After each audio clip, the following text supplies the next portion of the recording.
2 года назад, когда в селе Алахадзе запустили мусороперерабатывающий завод, и руководство страны, и жители Абхазии надеялись, что проблема утилизации мусора будет хотя бы частично решена, и городские свалки станут меньше. Мусороперерабатывающий завод, хотя и функционирует, может отсортировать всего 50% отходов. Это бумага и пластик. Что касается всего остального мусора, то количество его растет и вширь, и ввысь, занимая все больше площади. Не перерабатываются органический и строительный мусор. Кроме того, бичом нашего времени стала проблема утилизации упаковок тетрапак и памперсов. Жители села серьезно озабочены санитарно-эпидемиологической обстановкой в районе. С наступлением жары мусор стал возгораться, выделяя ядовитые токсины. Вопрос очень серьезный и требует основательного подхода, отметил вице-премьер Астамур Кецба, открывая встречу. Это реально то, что мы имеем сегодня, Алахадская свалка, наш полигон. Чтобы дальше сдвинуться с места, мы должны знать правовой статус этой свалки, правоустанавливающие все документы, какие у вас перспективы, что вам мешает. Если у вас перспектива, если у вас нет перспективы, тогда уже мы подключим государственные структуры, будем выбивать деньги. Мы включим в инвестпрограмму, будем чертить схему, планировку, все остальное, и надо создавать современный полигон.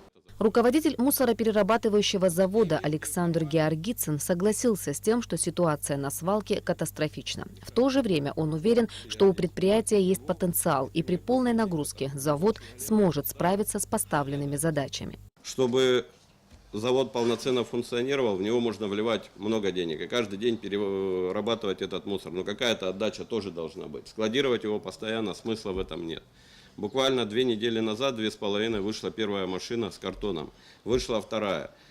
Порядка 2,5 недель мы мучаемся от таможни, пытаемся добиться кода АКВЭДа для того, чтобы нам предоставили информацию, чтобы под каким кодом мы могли вывести пэт-бутылку, загрязненную, незагрязненную. Нужно решить вопросы, чтобы многие службы и организации могли взаимодействовать с нами совместно. Если мы будем взаимодействовать совместно, то тогда вопросов никаких нет. Существует версия, что мусор поджигают, и чтобы это предотвратить, территорию необходимо оградить, установить шлагбаум и организовать круглосуточную охрану объекта, подчеркивалось на совещании.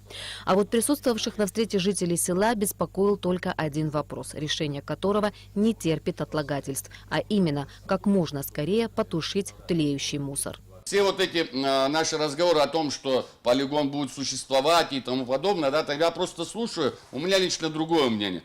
Утром, лично я в 6 утра, когда просыпаюсь, я просыпаюсь от того, что задыхаюсь. Что сегодня вы можете предпринять для того, чтобы, я не обращаюсь только к вам, я обращаюсь ко всем представителям государственных органов, по поводу дыма. Астамур Кецба поручил всем задействованным структурам как можно быстрее принять необходимые меры, чтобы устранить угрозу жизни и здоровью людей. Надо немедленно сесть и подготовить план мероприятий. Что нужно в первую очередь для безопасного обслуживания этой свалки. Включить туда и ограду, капитальный забор, значит, и водоснабжение, и шлагбаум, и видеонаблюдение в обязательном порядке со всех сторон, чтобы обхват был 4 стороны обхвата.